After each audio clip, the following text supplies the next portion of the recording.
Well, I have to say, if you've tuned into this video and you're wondering, like, what the heck is this going to be about? I met Katie at my networking group. I have a networking group every once a month. And then we met for virtual tea. And she lives in Chicago. I live in California. And we had the most amazing conversation. And we said, you know what? We need to take this to video. So here we are. Katie, I'm really glad glad that we met, that we've connected, that we are sharing this time together, and whatever's going to come out of this conversation, I'm looking forward to it. Likewise, I think it's hilarious too how we hit record here and we've had like a 20-minute intro conversation here, which is why we're giggling. But yes, Nancy, thank you so much. I'm so excited to delve into whatever we end up delving into today. Well, one of the I made a comment when we were having tea together, and I said we were talking about life in the corporate world, and I said it's a lot like the tall poppy syndrome. And for anyone who has not heard of that or is not familiar with it, if you look out onto a field of poppies, you see they pretty much are all the same height. And that is because when one poppy starts to get taller than the others, the roots of the surrounding poppies will pull it down. I guess it's nature's way of keeping the field all level. And if you think about that in life, the tall poppy syndrome comes out a lot. Think about a bully on a playground. What is the bully doing? He's trying to keep other people down for whatever reason. He or she is trying to keep people down. They're bullying because hurt people hurt people. And so rather than allow someone to be too much, they want to bring them back in. And I think, right, Katie, that's kind of what we said. Oh, we need to go on camera and we need to have a conversation about this. So, what are your thoughts about that? Well, Katie Goldhagen, well known for being too much for some people, too much for corporate, too much for certain circles. I mean, and that's fine because appealing to 8 billion people would be pretty exhausting, to be honest. But yeah, I think that it is unfortunate. It is very commonplace. I think it can happen both in corporate and not just in corporate jobs. I think Right. in any job where anybody is ascending to whatever kind of a level, I think that there are people who are very uncomfortable with that kind of ascension, whether you're rising through the ranks like in that particular position, or like if people see that you're glowing up in a different aspect. So like if you're working somewhere but you like got this side hustle, or if you're, just doing something else, like you're working on your fitness outside of work, and like it's super evident when you are at work that like you're doing all of this prioritization of like whatever it may be, and you're growing, and people don't sometimes people are not comfortable with that. Especially, like, I mean, it can come from a really selfish place on their side. I think that if they want you as an employee there and they feel that if you grow too big, you're going to sort of look at it as one of those big fish, small pond type of scenarios where it's like, okay, if I want to grow, I'm going to need to leave this ecosystem because I've sort of maxed out my capacity here. And there's people who selfishly will want you in a role because they want you in that role because it's easier than them having to like go out and interview and hire and do the whole bit that's associated with that. So I think that there could definitely be that kind of component to it as well.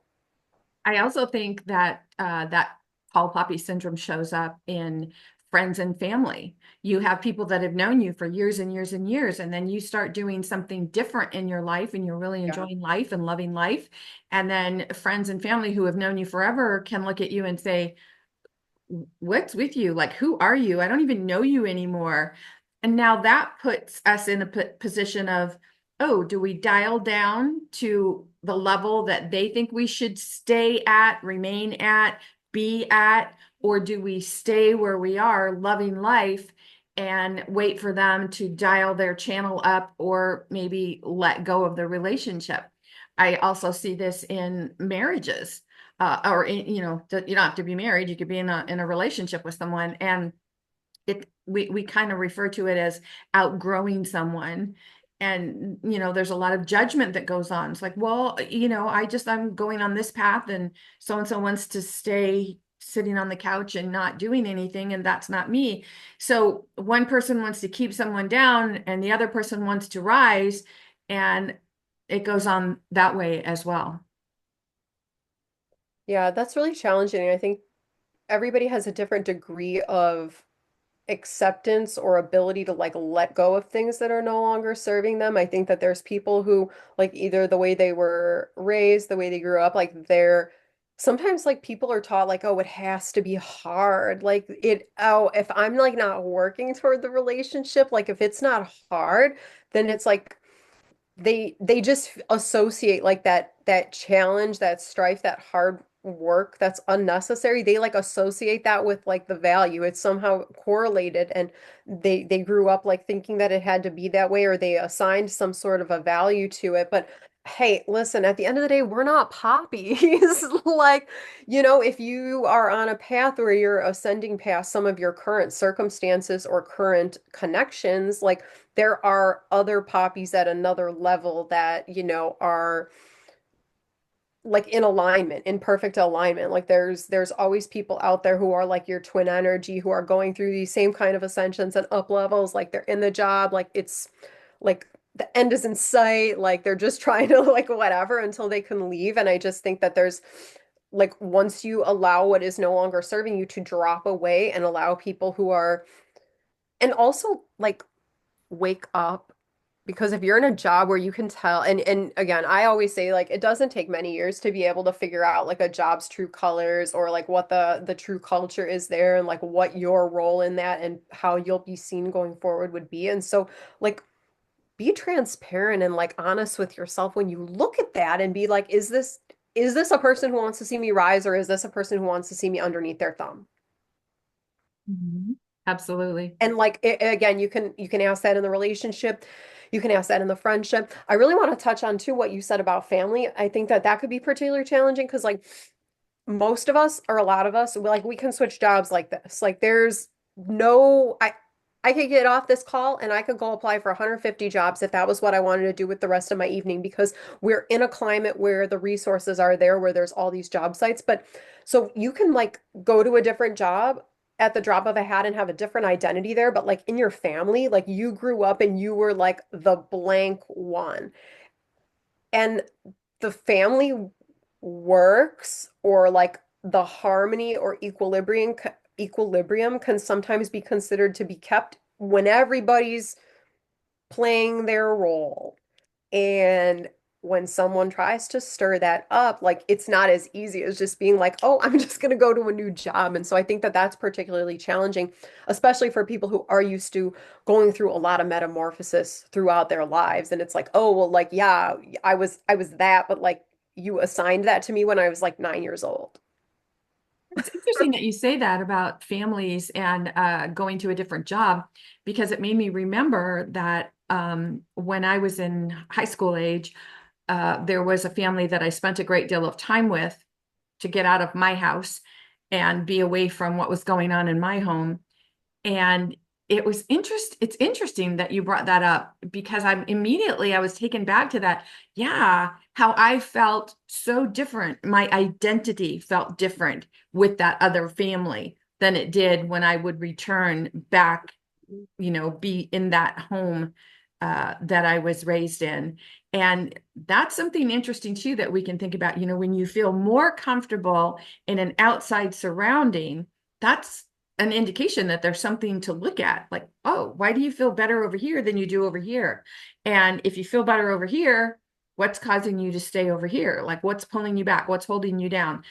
And of course, it's whatever we're telling ourselves, the story that we're telling ourselves, why we have to stay there. And also, I think that people should be empowered to redefine themselves. Like, if you felt different when you were with this other family, it's probably because you were showing up differently. It's that could have been because you were in a different environment. The energy in that household, the vibration, to whatever extent you believe in those kinds of things, like they were different, and you showed up differently. You felt safe to show up differently, and then you did. And so I think like people who are going through this, like go in places like where no one knows you and act like behave how you would want to be like behave how you want to behave and like try elicit the treatment that you feel that you genuinely deserve. And I just think that a lot of people like aren't empowered in that way, and sometimes it also takes like seeing what you don't like to know what to look for or ask for or frankly demand going forward. Like I definitely had things, tasks or whatever in jobs that I did not want going forward. And I was emboldened when I was like negotiating the offer with a different job and I was like, "Listen, here's things that I am currently not completely enamored with in my current job and these are things that I am looking to not do in a current in a future job. So when this needs to be done, who does it? Because it ain't gonna be me. We ain't gonna default to it being KG because that happened over here. And then it's hard to break it out when you, like, again, they've assigned this thing to you. So then you've got to like demand it and just be so in demanding it in the next place. And same thing, you could do that in a friendship, you could do that in a relationship, like knowing where how to establish the boundaries. First of all, knowing like what your boundaries are, and then knowing like how to establish it, and then just being so cool with like, you know what? If this person can't take me as this, I guess I'm gonna fall in that bucket of people that they think are overwhelming or too much for them, and that's fine because every no brings you closer to your yes. So you're just like on your way, eliminating any kind of people that aren't, you can't take everything with you. Let's just say that you can't take Yeah, everything with you, and we shouldn't want to.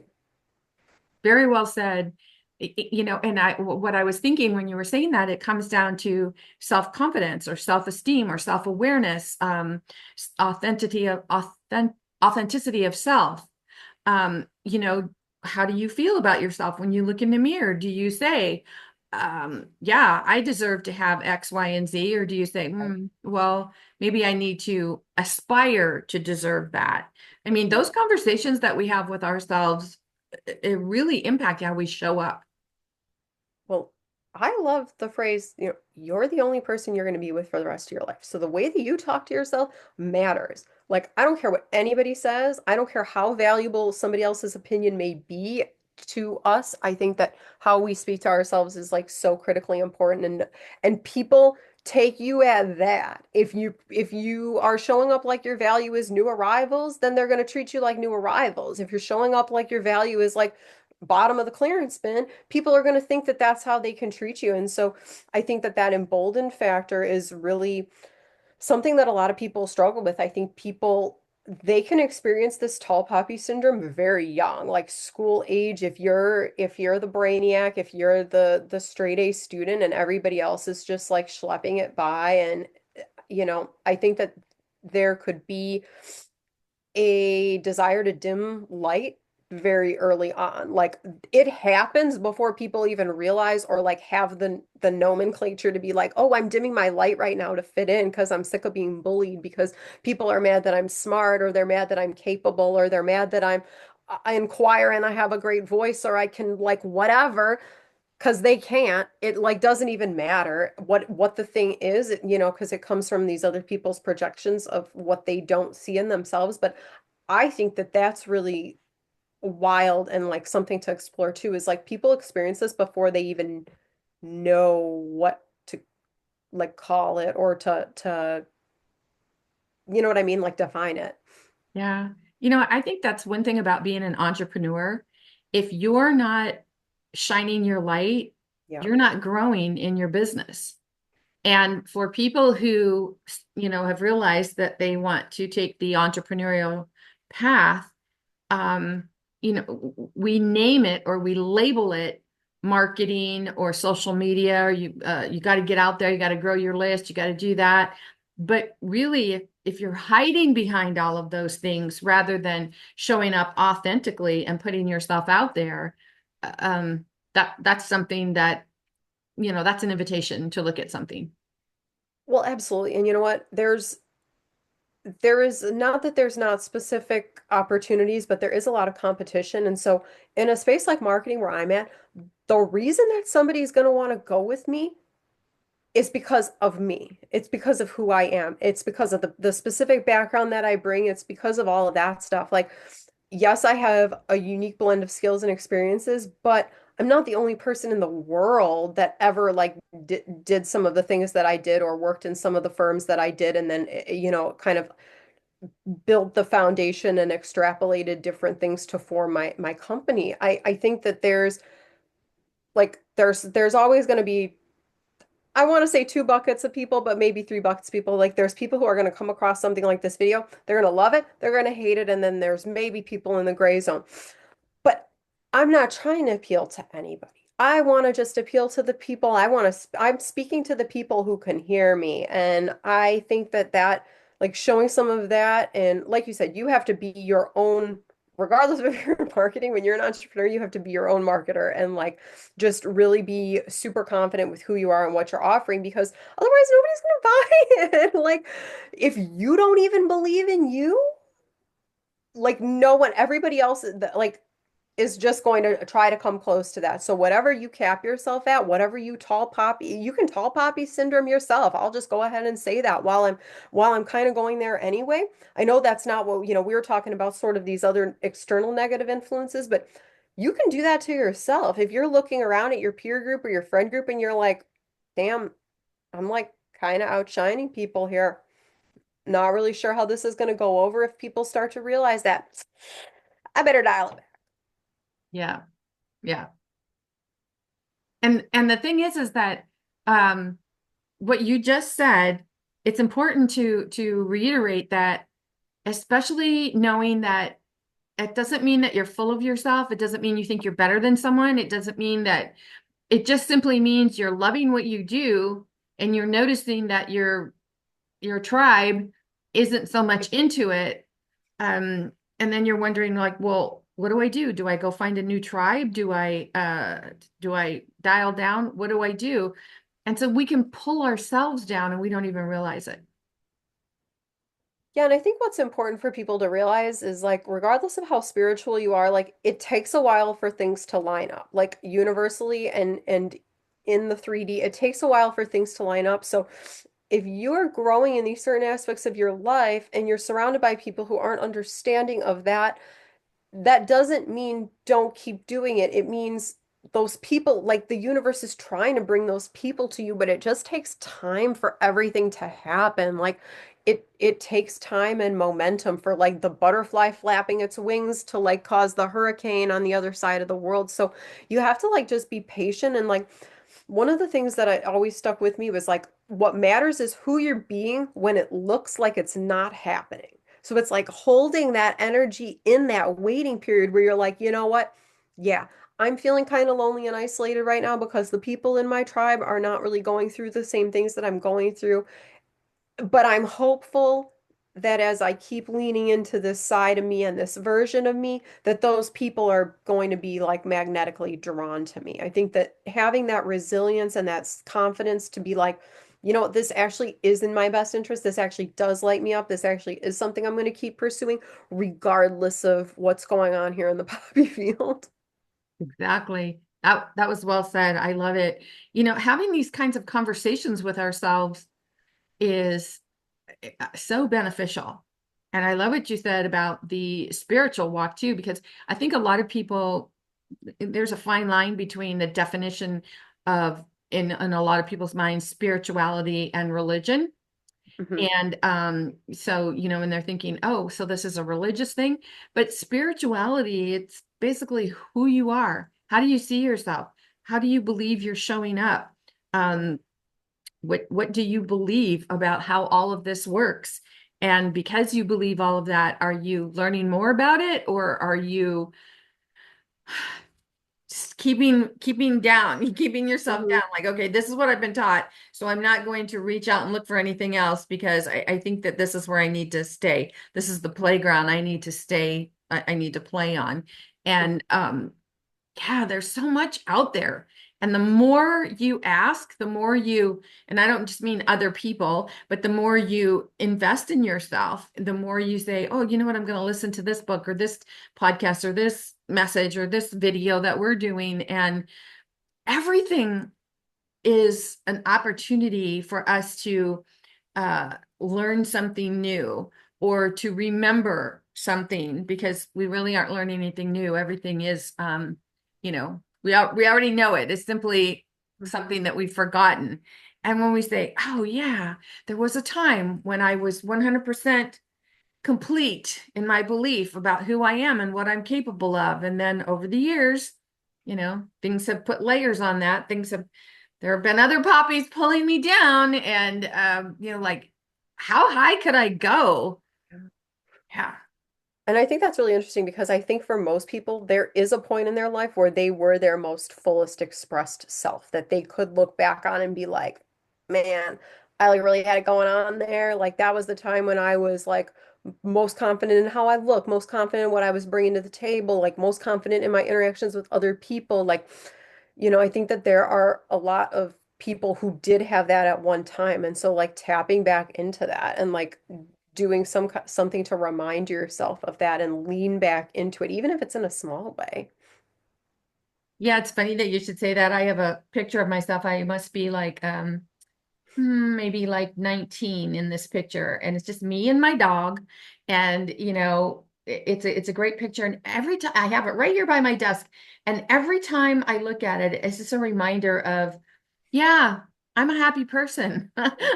I really am a happy person. And when I see that smile on my face and my dog just looks happy, and I'm like, yeah, that's who I am, and that's who I aspire to be. And when you can see that, and then you say, so anything that's causing unhappiness is not who I am. Right. Now that's an opportunity to say, okay, do I want to accept that invitation of not being happy, or do I want to, let go of that invitation and decline that invitation? Say, yeah, because this is who I am. I am happy. And gosh, we deserve that. And so many of us don't even maybe stop to have that conversation with ourselves. I think there's a lot of conversations that a lot of people don't stop to have with themselves, which is like a totally different topic for a different day. But I think that that's so true that you have this visual reminder basically where you have this identity and you know you're a happy person. And if that should falter at any point for 5 minutes or 5 days or 5 weeks, you still know that that how you're feeling now is temporary. It's like weather. But at your essence, you are like this other identity of this happy person, of this happy 19-year-old with their dog. Like you have that. And like, I think that that's like honestly a beautiful tip for anybody listening is like, if you need that visible cue to remind you of when you in your life you were most like your fully expressed self or when you like were not being subject to tall poppy syndrome or you were like just ignoring it, you were like, yeah, I'm the tall poppy. What's up? I've got a great view here. I think that having that visible reminder is so helpful because we process visual cues like that in our environment, in our living situation differently than like when we just call upon like a memory in our minds. It's funny that you and I have such um uh, uh similar thought process about this conversation, and which is why we decided to take it to video.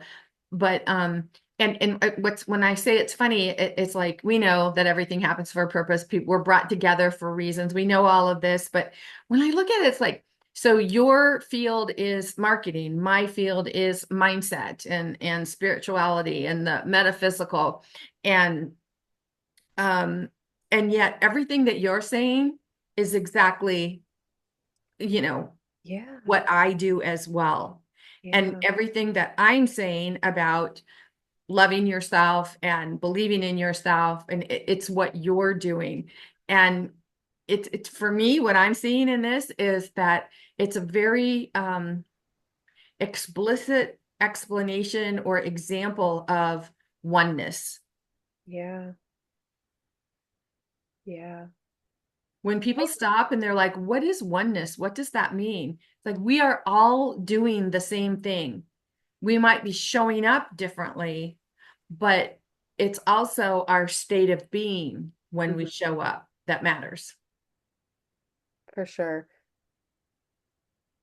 And one of the things too, like I think that if there's people watching this who aren't super spiritual and some of this stuff is a little bit hard for them to ground into, like I was saying about, if you're on this ascension path and your tribe isn't really showing up for you and having to understand like that component of the 3D having to shift things around, like I think that an analogy of like applying for a job can help, like just thinking through the mechanics of like you don't want a job and then like a job offer immediately comes in your inbox for something that you wanted without you even having to like apply for it or work for it. Like you have to do your resume and do all the grunt work of that. Like you have to find the job. You have to like write a cover letter that explains to them why you're perfect. Like then when you send it off that there's work on their end. Like in order for this to line up, like they have to read through it. They have to interview you. They have to find in the budget like if they can pay you what you're worth. Like there's things that have to line up for anything. And so something like applying for a job is very tangible, and something like calling in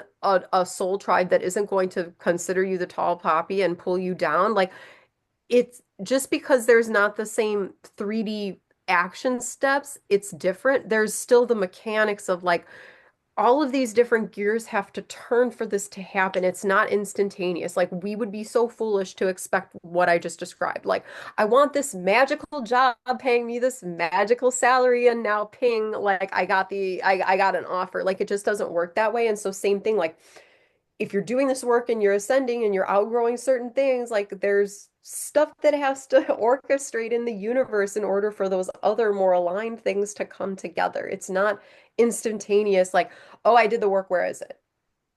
Yeah. And, along the lines of what you said earlier, when you said, okay, these are the things that I'm not happy with in my job. So who's going to do this now? If we think Yeah. about that, a resume for our life, I'm thinking like, oh, somebody needs to create a program about that, right? Write the resume of your life. And it's like, okay, I've done all of this and I don't want to do that anymore. This is what I do want. This is my desire list. Right. This is my perfect showing up list. This is what I want to show up for. And it's it's um it's an invitation. It really is to say, are you really concentrating on what you want? And then I don't even think most of us know what we want because we've been so conditioned to concentrate on what we don't want. Mm, And like I don't want to not be able to pay the bills. I don't want to be in this right. unfulfilling relationship. I don't, and we don't stop to think about um how we've put that out into the universe vibrationally. And when, you realize the universe doesn't hear the words don't, not, and no. So if you're saying, I don't want this unfulfilling relationship, you're putting such a vibrational frequency towards it that the only thing the universe can hear is unfulfilling relationship because that's what you're Relationship. like putting out there, and or Right. like in your example, it's like, these are the things that are not making KG happy anymore. So this is not what she wants in her new job. Right. Right. Yeah, I mean that's such an awesome invitation to really delve into that more.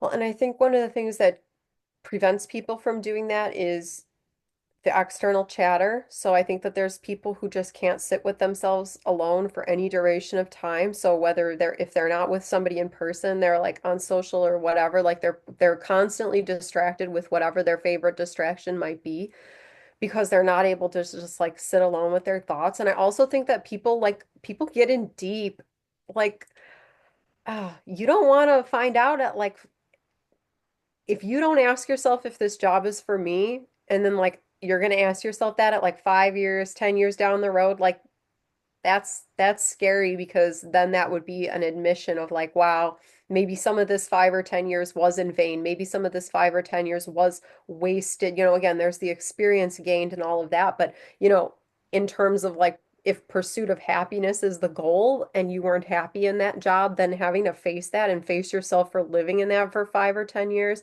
that could be hard. So I think that a lot of people will live in the state of perpetual distraction because they can't sit with that on Yeah, that any. becomes the secrets that they keep.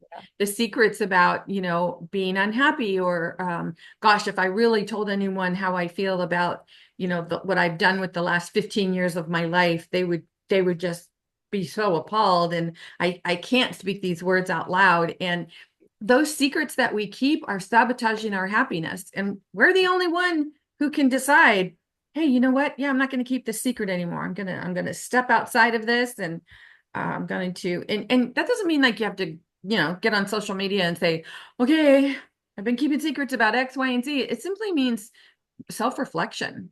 Right. What are you deciding that you don't want to put up with anymore? What are you really ready to let go of? That's a better way to ask. Well, and I think what you mentioned there about like going on social media and proclaiming this, like nothing is more important than what we proclaim to ourselves. So just like how people are so quick to go out and be like, January 1, new year, new me. I'm like doing this new fitness regimen. Like, and people get the dopamine rush about talking about the stuff they're gonna do before they even do it. And then they don't have the desire to actually follow through on it because they already got the dopamine rush from like, this new thing. So I think that there's people who are in that who, they just don't they don't value like being honest with whatever proclamation they're making to themselves. Like they value like what they're putting out there. I think of like the person with their megaphone, like on social. Yeah, you can tell I'm not on social media, but like the person who's like values that and like prioritizes like being honest to that. Like, what about being honest to yourself? Be honest with yourself, and look at some of these things and like ask yourself like, yeah, does this make me happy? Is this the dream? Like, is this leading to my long-term growth? Like those are uncomfortable questions, but like the sooner you start asking them, the sooner you move forward from whatever kind of like stagnancy or a situation you've outgrown. There's no point in staying in that. So just ask the uncomfortable questions. Yeah, and it's, the call for being out there on social media and getting more likes and more this is and more that's um it's the true question is how do you feel inside? And you might say, well, I feel great. Look, I've got, 1,500 likes on this one poster. So I went viral. Okay, but it's bigger than that. It's about um is that a hollow victory? You've gotten that. So now do you think you need to top it? Do you think you need to do it again? Do you think, you need to live up to it? Um, gosh, that's efforting. I don't know if that's a word, but I use it a lot when we're putting so much effort towards something instead of being. Gosh, we are human beings, not human efforters.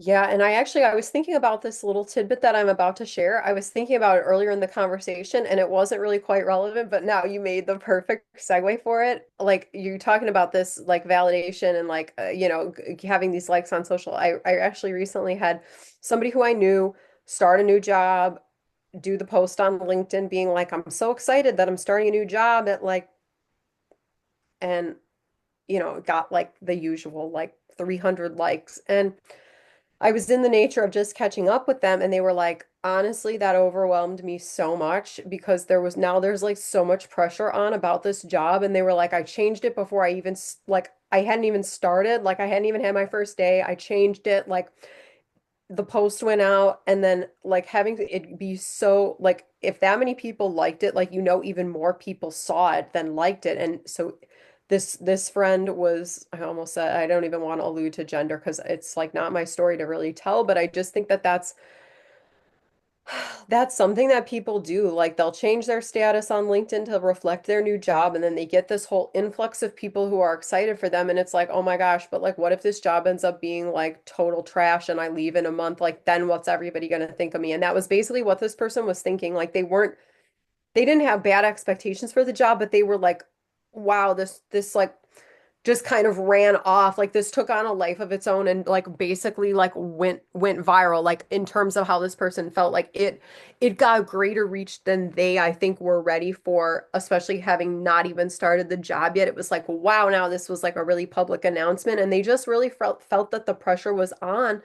Like, oh, I really hope this pans out because I'm going to be kind of humiliated in front of these 300 people that liked this post if in 6 weeks I change jobs. And it And is what's how, funny is that those yeah. people probably won't even remember that person. No, but when your emphasis is on the external, like you're always thinking of the external. So, like, they got caught up in the external reaction to that, just like they're going to get caught up in the external reaction if the job doesn't pan out and something else is posted down the road. And again, yeah, it's so true. Like nobody cares that much about anybody else. All of us are so absorbed in our own doings and our own life that like if they saw that and they liked it, it was like they liked it and then like on to the next. It's not something that anybody's going to hold against somebody later down the road. But just the fact that there was that anxiety inducing element for this person was pretty unfortunate. Yeah. Yeah. But again, that's an invitation to, step into the, it sounds like fear to me, like Mm, fear of living up to the position that they right. stepped into. And we take it back to tall poppy syndrome again. They're probably just shot right up. And now they're like, do I really deserve to be up here? Do I really, how about if all these poppies, raise up to my height instead of pulling me back down to where they are, or lower than that and starting all over again?